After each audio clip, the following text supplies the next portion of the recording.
IVM। नमस्ते दोस्तों, स्वागत है आपका क्योंकि इस पॉडकास्ट का नाम है आपका पैसा वैसा सवाल आपके जवाब हमारे। मैं हूं आपका होस्ट अनुपम गुप्ता। ये म्यूचुअल फंड पे हमारा दूसरा एपिसोड है। हमारे गेस्ट, हमारे एक्सपर्ट, हमारे मेहमान Anil Gilani, senior vice president DSP mutual fund. Anil, फिर से स्वागत है आपका। हमारे शो करने के लिए धन्यवाद। धन्यवाद, thank you very much Anupam ji. Great, चलिए चालू करते हैं। दूसरे एपिसोड पर हमने ऑलरेडी पहले एपिसोड में काफी इंटेंस, काफी डिटेल्ड सवाल किए थे, कट ऑफ टाइमिंग पर, रिडेम्पशन पर, परचेस पर। ये एपिसोड पे भी काफी अच्छे सवाल आ रहे हैं। तो जो मेरा स्टेटमेंट ऑफ इन्वेस्टमेंट है, समझिए मैंने डीएसपी म्यूचुअल फंड में 5 mutual fund, 3 equity fund, 2 debt mutual fund में निवेश किया है, ठीक है। मुझे एक स्टेटमेंट चाहिए होता है, भाई ये मेरा इन्वेस्टमेंट है, ये मेरा कॉस्ट है, ये मेरा वैल्यू है। और अगर मुझे जानना भी है कि इसका परफॉर्मेंस कैसा रहा है, तो आप ऑफ कोर्स आप तो डीएसपी म्यूचुअल फंड के लिए ही बोल सकते हैं, although I am sure that SEBI का एक स्टैंडर्ड फॉर्मेट होता है। बट इन जनरल मैं ये स्टेटमेंट ऑफ इन्वेस्टमेंट कहाँ से मुझे मिलेगा, और अगर मुझे परफॉर्मेंस जानना है तो ये स्टेटमेंट में मिलेगा कि मुझे और कहीं जाना पड़ेगा? जी सर। तो अनुपम जी, पहले तो बहुत बहुत धन्यवाद। ये जो आप शो करते हैं, बहुत ही बेसिक और बहुत ही यूजफुल क्वेश्चंस का जवाब निवेशकों को मिल सकता है, बहुत ही बेहतरीन मेरे व्यू में। ये जो आपने क्वेश्चन पूछा कि आज आपने इन्वेस्ट किया है माइट बी डीएसपी के 5 अलग अलग फंड में और आपको उसका स्टेटमेंट ऑफ अकाउंट चाहिए, तो बहुत ही सिंपल वे में आप सीधा ऑनलाइन हमारी वेबसाइट पे जा सकते हैं, dspim.com, और उधर जाते ही आपको टॉप में एक बटन दिख जाएगा स्टेटमेंट ऑफ अकाउंट, या तो dspim.com/ISOA, मतलब ISOA स्टेटमेंट ऑफ अकाउंट। और वहां पे आपको सिर्फ आपका या तो आपको अगर फोलियो नंबर याद है तो आप फोलियो नंबर एंटर कर सकते हैं, या तो अगर फोलियो नंबर याद नहीं है तो आप आपका पैन नंबर डाल दीजिए। तो उससे आपको ऑटोमेटिक आपका जो प्री रजिस्टर्ड ईमेल एड्रेस होगा उसके ऊपर आपको एक लेटेस्ट स्टेटमेंट ऑफ अकाउंट आ जाएगा। या तो एक मिस्ड कॉल का आजकल बहुत इजी एक्सेस हो गया है, तो एक पर्टिकुलर नंबर है, वो नंबर आप डायल करेंगे तो उसमें सिर्फ आपको मिस्ड कॉल देना है। might be I'll just read it out 1 minute if anybody बोलिए। तो वो नंबर है 9015039000।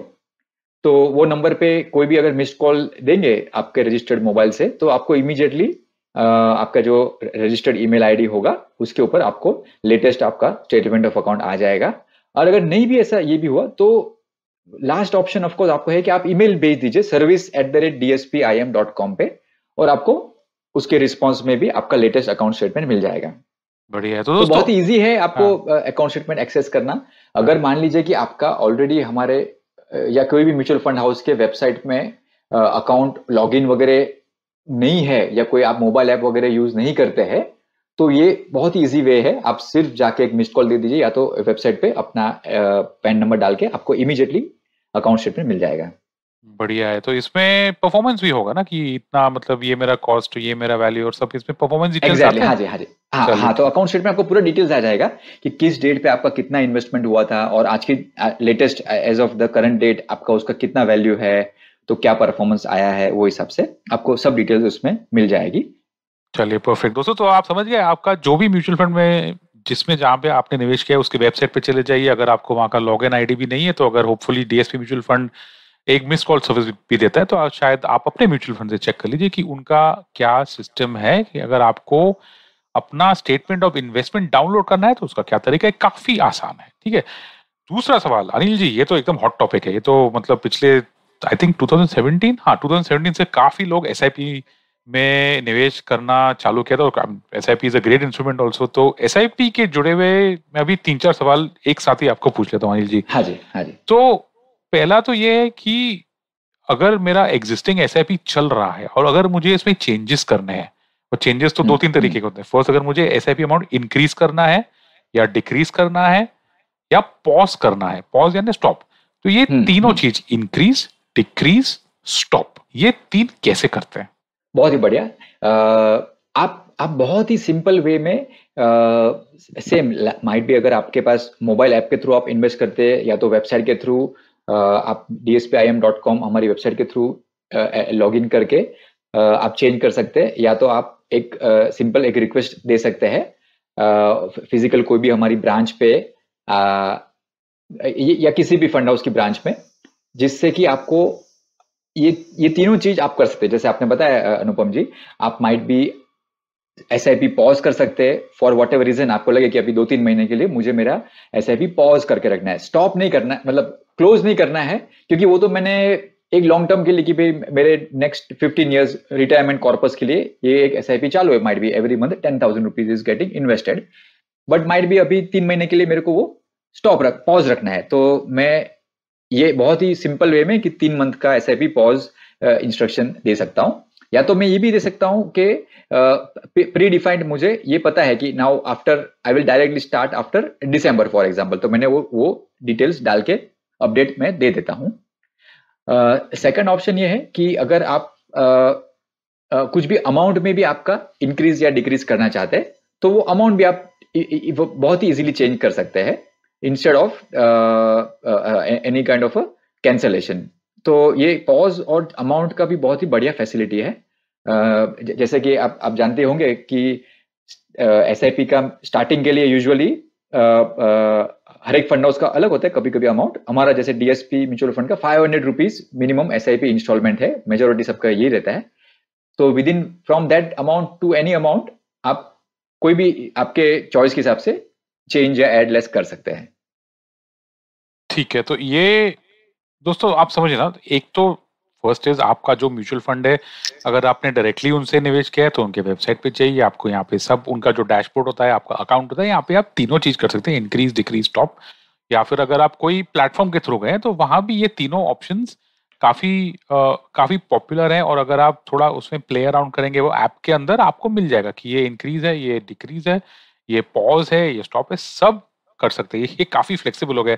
अनिल जी, एक जमाने में ये समझिए ये 7 साल पहले अगर ये करना पड़ता तो थोड़ा सा पेचीदा था ना, थोड़ा कॉम्प्लिकेटेड डिफिकल्ट था। जी थोड़ा जी डिफिकल्ट था। चलिए अगला सवाल। अभी तो बहुत इजी हो गया 500 रुपीज से स्टार्ट करके, और कोई आपको फिर मतलब रिस्ट्रिक्शन नहीं है, तो बहुत निवेशक सीधा स्टार्टिंग करने के टाइम पे ही उसको लाइफ टाइम SIP करके स्टार्ट कर देते। तो अगला सवाल वही था अनिल जी, जी फर्स्ट मिनिमम अमाउंट क्या होता है, ओके, तो और दूसरा मिनिमम पीरियड या मैक्सिमम पीरियड क्या होता है, और क्या मैं डेट्स चूज कर सकता हूँ मेरे SIP के लिए? हाँ, बहुत एग्जैक्टली, बहुत बढ़िया क्वेश्चन। तो देखिए अनुपम जी, जैसे मैंने बताया कि DSP के रिलेटेड एटलीस्ट जो है उसमें मिनिमम अमाउंट है 500 रुपया, 500 रुपीज। किसी का थोड़ा कम, किसी का ज्यादा हो सकता है, but in general on an average in the industry 500 rupees minimum installment amount SIP का है। और जो वो इंस्टॉलमेंट है मिनिमम 12 इंस्टॉलमेंट्स होने चाहिए आपको जब भी आप स्टार्ट करते हैं। सिर्फ जो ELSS स्कीम रहती है, टैक्स सेवर स्कीम्स होती है, जैसे हमारे केस में DSP टैक्स सेवर फंड है या कोई भी ELSS स्कीम होती है, यूजुअली उसमें मिनिमम इंस्टॉलमेंट 6 होते हैं, 6 मिनिमम इंस्टॉलमेंट करने पड़ते हैं। तो उसके ऊपर आप कितने भी ले सकते हैं। आप बहुत बार लोग सीधा लाइफ टाइम SIP स्टार्ट कर देते हैं बाय डिफॉल्ट, एंड जैसे आपने कहा कि अगर आप कोई ऐप या हमारी वेबसाइट के थ्रू इन्वेस्ट करते हैं तो बाय डिफॉल्ट वो 99 ईयर्स ऐसा पकड़ लेते हैं लाइफ टाइम SIP करके। और फिर उसमें उस बीच में आप कभी भी उसको कम ज्यादा पॉज रीस्टार्ट वो हिसाब से आपको ऑप्शंस बहुत सारे रहते हैं। और डेट्स का भी जो बोला आपने अनुपम जी, जैसे आपने कहा सिमिलर थिंग कि पहले ऐसा होता था कि आपको स्पेसिफिक डेट सिलेक्ट करनी है। बहुत पहले ऐसा था कि 1st ऑफ द मंथ को होता था, फिर धीरे धीरे स्टार्ट हुआ कि 1st and 15th of the month. अभी ऐसा हो गया कि आप कोई भी डेट पिक कर सकते हैं। तो मान लीजिए कि मैं ये सोचता हूँ कि भाई मेरा बर्थडे आता है 5th ऑफ मई को, तो मेरे लिए 5 is a very lucky number, for example 5th of the month. तो मेरे को मेरा मन होता है कि every my SIP should go on the 5th। Suppose मान लीजिए कि मेरा एक पेट डॉगी है, उसका बर्थडे आता है 21st को, और मैंने उसके लिए उसके एक फ्यूचर के लिए सेव करना चालू किया है, तो मेरे को है कि एक और SIP मेरी 21st को। I can select any date I want, I mean there is no restriction on that. क्या बात है। तो आप बोल रहे हैं कि 5 को एक SIP 5 तारीख का, एक SIP 21 तारीख का, ऐसा बहुत फ्लेक्सिबिलिटी हो गया है अभी। जी जी जी जी, लवली, चलो ठीक है। तो SIP का तो हो गया। अभी अनिल जी ये बेसिक सा सवाल है, लेकिन काफी लोग इसको इन डेप्थ समझ में नहीं, आई थिंक लोगों को ज्यादा पता नहीं होता है। हमको सिर्फ पता होता है कि KYC, ये KYC, okay, I know that it stands for know your customer, ठीक है। ये मैंडेटरी है इन्वेस्टमेंट के लिए? इसको मतलब ये क्या चीज है, कैसे करते हैं, कौन करता है, उसका प्रोसेस क्या होता है? हाँ, नहीं, ये अनुपम जी बहुत ही एक इम्पोर्टेंट पैरामीटर है, और ये एक रेगुलेटरी एंगल हो जाता है कि KYC करना बहुत ही इंपॉर्टेंट है, और ये मैंडेटरी, इट्स नॉन नेगोशिएबल, मतलब हर एक इन्वेस्टर को केवाईसी करना जरूरी है। जिस भी टाइम पे आप निवेश करना स्टार्ट करते हैं उस टाइम पे आपका केवाईसी करना मैंडेटरी है। सिमिलर सर, जैसे आप देखेंगे कोई भी दूसरे भी कोई फाइनेंशियल ट्रांजेक्शन आप कर रहे हैं, माइट भी बैंक अकाउंट ओपन कर रहे हैं, या डीमैट या ट्रेडिंग अकाउंट खोलते हैं, या क्रेडिट कार्ड के लिए अप्लाई करते हैं, सिमिलर उसके हिसाब से आपको आपका केवाईसी करना बहुत जरूरी है। अनुपम जी, इसमें एक, जैसे आपने पहले के क्वेश्चन में एग्जाम्पल बताया था कि आपका एक पर्टिकुलर म्यूचुअल फंड में फोलियो था जो बहुत साल पहले ओपन किया हुआ था, और उसमें अभी आप रिडेम्पशन रिक्वेस्ट डाल रहे थे। हाँ जी। तो it could very well be के पहले बहुत पुराना कोई निवेशकों का फोलियो होते थे, उस टाइम पे केवाईसी मैंडेटरी नहीं था, और कोई रूल जैसे थे कि बिलो सर्टेन अमाउंट भी मैंडेटरी नहीं था। माइट भी आपका 10-15,000 का कुछ मंथली एसआईपी स्टार्ट हो गया था तो तभी मैंडेटरी नहीं होता था। बट उस फोलियो में भी अगर आज आप कोई भी ट्रांजेक्शन करने चाहेंगे, रिडेम्पशन भी रिक्वेस्ट डालने चाहेंगे, और माइट भी वो आपने तभी केवाईसी नहीं कराया था, तो वो फंड हाउस में आपको पहले केवाईसी का डॉक्यूमेंट सबमिट करना पड़ेगा, उसी के बाद आपको फ्रेश ट्रांजैक्शन करने का, इंक्लूडिंग रिडेम्पशन के लिए भी आपको करने के लिए केवाईसी कंप्लीट करना मतलब मैंडेटरी हो जाएगा। चलिए ठीक है। मैंडेटरी से ये हमारा आखिरी सवाल ये है कि नॉमिनेशन मैंडेटरी होता है क्या, और अगर मैंने जब इन्वेस्ट करने के टाइम पे अगर मेरे से रह गया नॉमिनेट करना तो वो मैं बाद में कर सकता हूँ क्या?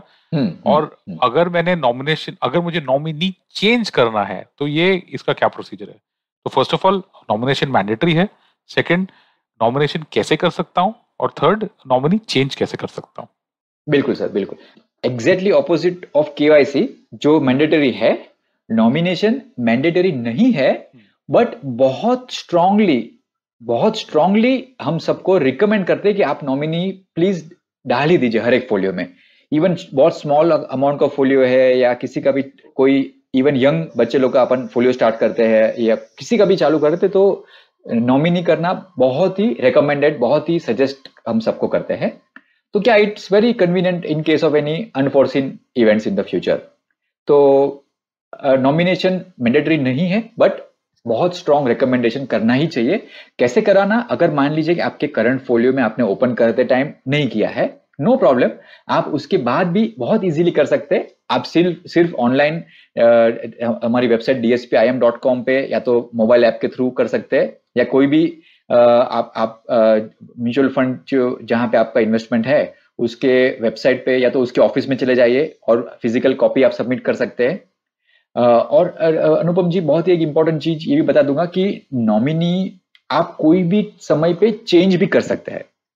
माइट बी आपने आपका म्यूचुअल फंड स्टार्ट किया, तभी आप यंग सैलरीड एम्प्लॉय थे, फादर मदर के साथ रहते थे, तो माइट बी कि you have put the name of let's say आपके माताजी और पिताजी का 50-50% ऐसे नॉमिनेशन करके डाला हुआ है। Over the period now personal circumstances change, now you are might be आप मैरिड है और वाइफ है और 2 बेबीज है सपोज, तो आप नॉमिनेशन चेंज कर दिया। अभी आपका नॉमिनेशन में फॉर एग्जांपल वाइफ या स्पाउस मतलब हस्बैंड या वाइफ का नाम डाल दिया आपने, और आपके 2 बेबी का नाम मतलब बच्चों का नाम डाल दिया, तो अप टू 3 नॉमिनीज अलाउड है एक फोलियो में, और any time any number of times आप नॉमिनेशन चेंज कर सकते हैं very easily, just by going either online and making the change, और ऑनलाइन अगर आपको फैसिलिटी आपको नहीं कंफर्टेबल लगता है तो फिजिकल आप फॉर्म भर के नॉमिनेशन चेंज कर सकते हैं। यानी इसके लिए कोई प्रूफ नहीं चाहिए कि मुझे नॉमिनी का आधार कार्ड पैन कार्ड अपलोड करना है? नहीं सर, नहीं आपका ऑथराइज्ड साइन आपको करना पड़ेगा कि भाई I am the authorised owner of this folio and I M now, और मैं ये चेंज कर रहा हूं अभी कि हाँ भाई ये मेरे पर्सन मेरे नॉमिनी बनेंगे, ऐसा करके। That's all. बढ़िया Anil ji, thank you very much. और दोस्तों, ये था हमारा एपिसोड आपका पैसा वैसा। हमने 2 एपिसोड में बात की म्यूचुअल फंड से जुड़े सवालों की, एपिसोड 1 एपिसोड 2। दोनों एपिसोड के हमारे मेहमान, हमारे विशेषज्ञ, हमारे expert Anil Gilani, senior vice president DSP mutual fund. Anil, आपका बहुत बहुत धन्यवाद हमारे दर्शकों, लिसनर्स के सवालों का जवाब देने के लिए। और दोस्तों, डीएसपी म्यूचुअल फंड का ट्विटर अकाउंट और वेबसाइट बहुत इन्वेस्टर फ्रेंडली है। अगर आपको कोई भी सवाल पूछना हो तो अनिल गिलानी खुद ट्विटर पे हैं, आप डीएसपी म्यूचुअल फंड के ट्विटर अकाउंट से पूछ सकते हैं या उनके फेसबुक पर, लिंक्डइन पर। अनिल जी, आपका बहुत बहुत धन्यवाद ये शो करने के लिए। बहुत धन्यवाद अनुपम जी, मुझे आपके शो में इनवाइट करने के लिए। जैसा कि मैंने स्टार्टिंग में भी कहा था, आपके शो के स्टार्टिंग में, मेरे हिसाब से ये बहुत ही इंपॉर्टेंट टॉपिक्स आप कवर करते हैं। ये आपके सीरीज में आपका पैसा वैसा बहुत ही जरूरी है ये जानना निवेशकों के लिए सिंपल वे में। एक कॉम्प्लेक्स पार्ट हो गया कि निवेश कैसे करते हैं या कौन से थीम में इन्वेस्ट करना चाहिए, वो यस बहुत जरूरी है, पर उसके अलावा ये भी बहुत जरूरी है। तो आई ग्रेटली अप्रिशिएट और बहुत बहुत धन्यवाद मुझे आपके शो में इनवाइट करने के लिए। क्या बात, thank you so much Anil ji, आपके प्रेज के लिए थैंक यू सो मच। दोस्तों धन्यवाद आपका ये पॉडकास्ट सुनने के लिए। अगर आपको कोई भी सवाल हो तो आप हमें भेज सकते हैं मेरे ट्विटर अकाउंट पर। मेरा ट्विटर अकाउंट है B50, या आप IVM के कोई भी वेबसाइट या सोशल मीडिया, इंस्टाग्राम, लिंक्डइन, जो भी है, आप वहां उनको कांटेक्ट कर सकते हैं, वहां भी अपना सवाल पूछ सकते हैं। मेरा नाम है Anupam Gupta. Thank you very much for listening to आपका पैसा वैसा।